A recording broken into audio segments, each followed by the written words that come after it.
Assalamualaikum warahmatullahi wabarakatuh. Bagaimana kabarnya semua? Semoga dalam keadaan sehat ya, amin. Perkenalkan, nama saya Ana Yesika, saya mahasiswa Stikes Kendal, program studi ilmu keperawatan semester 6. Di sini saya akan mengenalkan nama-nama teman-teman saya, juga yang ada di tim yang akan menerangkan materi dan akan mendemonstrasikan. Di antaranya yaitu ada Anissa Nia, Santi, Putri, Kris, dan Intan. Langsung saja ya, kalau begitu kita perhatikan materi yang akan dipaparkan mereka. Silakan oleh pemateri untuk memaparkan materinya.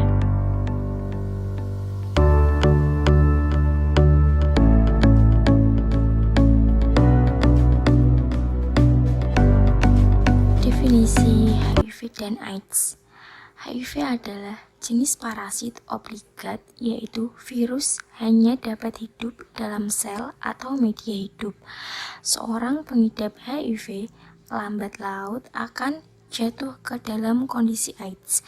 Apabila tanpa pengobatan, umumnya ke dalam AIDS ini ditandai dengan adanya berbagai infeksi, baik akibat virus, bakteri, parasit maupun jamur.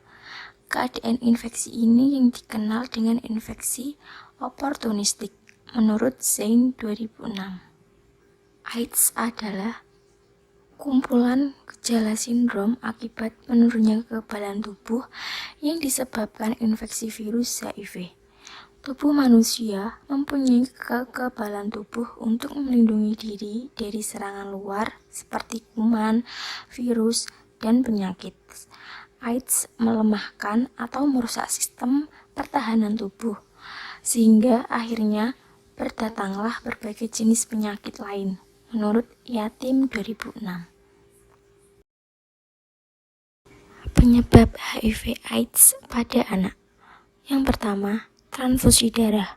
Transfusi darah menggunakan darah yang terinfeksi atau suntikan dengan jarum suntik yang tidak steril mampu menyebabkan infeksi HIV/AIDS pada anak. Yang kedua, penggunaan obat terlarang dengan suntikan. Penggunaan obat suntik akan melanjutkan penyebaran HIV di antara orang-orang muda yang hidup di jalanan. Perilaku berisiko tinggi seperti penggunaan jarum suntik bergantian juga terjadi pada anak di usia 10 tahun. Yang ketiga, transmisi seksual. Meskipun pada anak penularan dengan hubungan seks bukan merupakan penyebab utama HIV atau AIDS di antara anak-anak, hal ini terjadi ketika anak menjadi aktif seksual di usia awal-awalnya. Anak juga mampu terinfeksi melalui tindakan kekerasan seksual atau pemerkosaan menurut Widianto dan Triwibowo 2013. Baik, saya akan menjelaskan tentang penata laksanaan HIV/AIDS. Masalah HIV pada anak remaja itu sendiri kurangnya pengetahuan tentang HIV/AIDS, berbagai dampak ekonomi, psikososial bagi anak remaja yang terinfeksi, dan adanya praktek seks yang tidak aman. Menurut Setio Adi dan Trianto 2012, upaya untuk mencapai strategi penanggulangan HIV yaitu meningkatkan dan memperluas upaya nyata, efektif, dan menguji coba mempertimbangkan cara-cara baru. Yang kedua, dengan pemberdayaan individu, keluarga, dan komunitas dalam pencegahan HIV di lingkungannya. Yang ketiga, dengan meningkatkan dan memperkuat sistem pelayanan kesehatan dasar dan rujukan untuk mengantisipasi peningkatan jumlah ODA yang memerlukan akses perawatan dan pengobatan. Yang keempat, yaitu meningkatkan kemampuan dan memberdayakan mereka yang terlibat dalam upaya pencegahan dan penanggulangan HIV/AIDS di pusat dan daerah melalui pendidikan dan pelatihan yang berkesinambungan. Yang kelima, meningkatkan survei dan penelitian untuk memperoleh data bagi pengembangan program penanggulangan HIV/AIDS. Kemudian yang terakhir, memobilisasi sumber daya dan mengharmonisasikan penggunaan di semua tingkat. Adapun tanda dan gejala HIV/AIDS pada anak.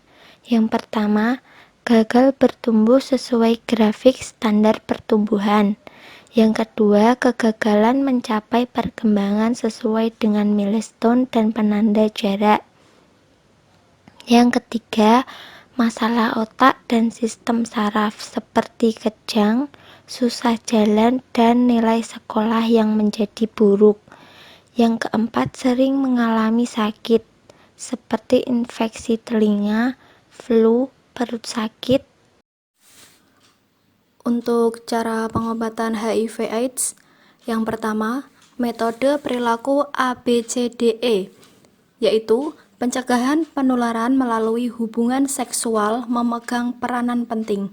Oleh karena itu, setiap perlu memiliki perilaku seksual yang aman dan bertanggung jawab, yaitu serangkaian upaya yang sering disebut dengan strategi A, B, C, D, E, yaitu A.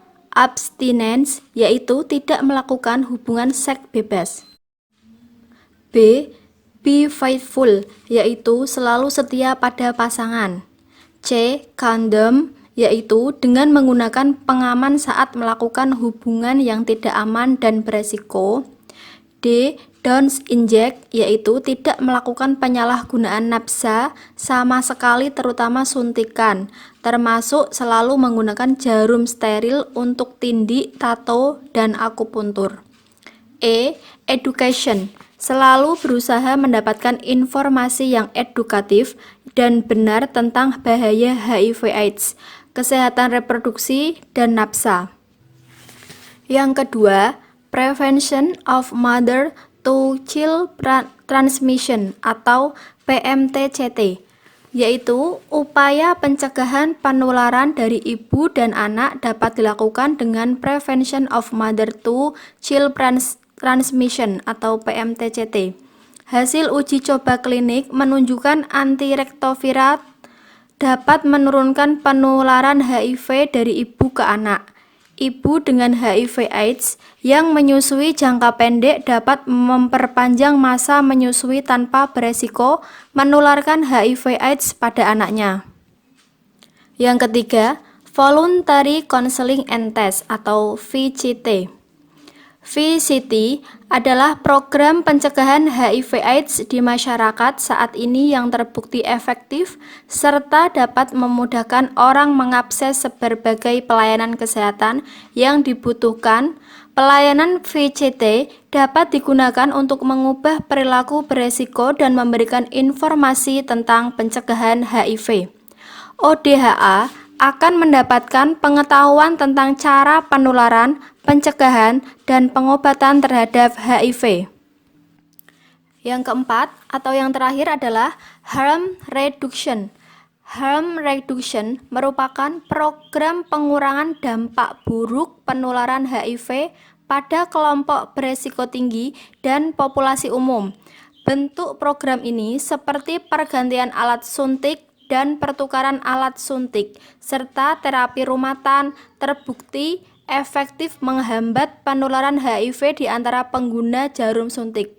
Dikutip dari Widianto dan Triwibowo 2013.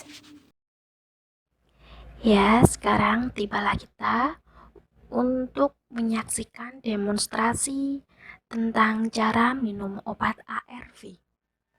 Adapun langkah-langkahnya, kita perhatikan bersama-sama ya. Nanti kita bisa praktekkan bersama-sama. Yang pertama adalah siapkan air minum dan obat. Obatnya tentu ARV ya. Kemudian cuci tangannya dengan menggunakan air mengalir dan sabun, lalu tangan dikeringkan. Kemudian kita baca anjuran dosis obat yang akan kita minum. Lalu minumlah obat ARV dan segeralah beristirahat. Adapun aturan minum obat ARV, yang pertama, minum obat 2 kali sehari. Dosis pertama harus diminum pada pagi hari dan dosis kedua untuk digunakan sekitar 12 jam kemudian. Misalnya, jika Anda minum dosis pertama pada jam 8 pagi, Dosis kedua harus dikonsumsi pada jam 8 malam. Kemudian yang kedua yaitu minum obat ARV 3 kali sehari. Ketiga dosis harus diminum segera dengan jarak per 8 jam. Jika dosis pertama diminum pada jam 7 pagi, Anda harus minum dosis kedua 8 jam kemudian pada jam 3 sore. Dan dosis ketiga harus diminum 8 jam kemudian, yaitu pada jam 11 malam. Adapun aturan yang nomor 3, minum obat ARV setelah makan atau minum dengan makanan. Anda harus makan sesuai sebelum minum obat HIV Anda. Jika Anda tidak ingin makan seporsi penuh, makanlah cemilan besar. Cemilan berat seperti roti lapis, selai kacang, biskuit dengan susu, atau granola bar dengan yogurt. Aturan yang selanjutnya yaitu minum obat HIV dengan perut kosong. Jadi, Anda harus minum obat tersebut setidaknya 1 jam sebelum atau 2 jam setelah Anda makan cemilan atau makanan berat seperti nasi ataupun roti. Begitu, saya sudah mendemonstrasikan. Semoga bermanfaat. Ya, terima kasih banyak. Pemaparan materinya sangat luar biasa ya, luar biasa sekali. Baik, tadi demonstrasinya juga sudah diperhatikan dengan benar ya. Baik, kalau begitu terima kasih atas perhatiannya. Semoga video ini bermanfaat. Mohon maaf apabila ada kesalahan kata. Wassalamualaikum warahmatullahi wabarakatuh.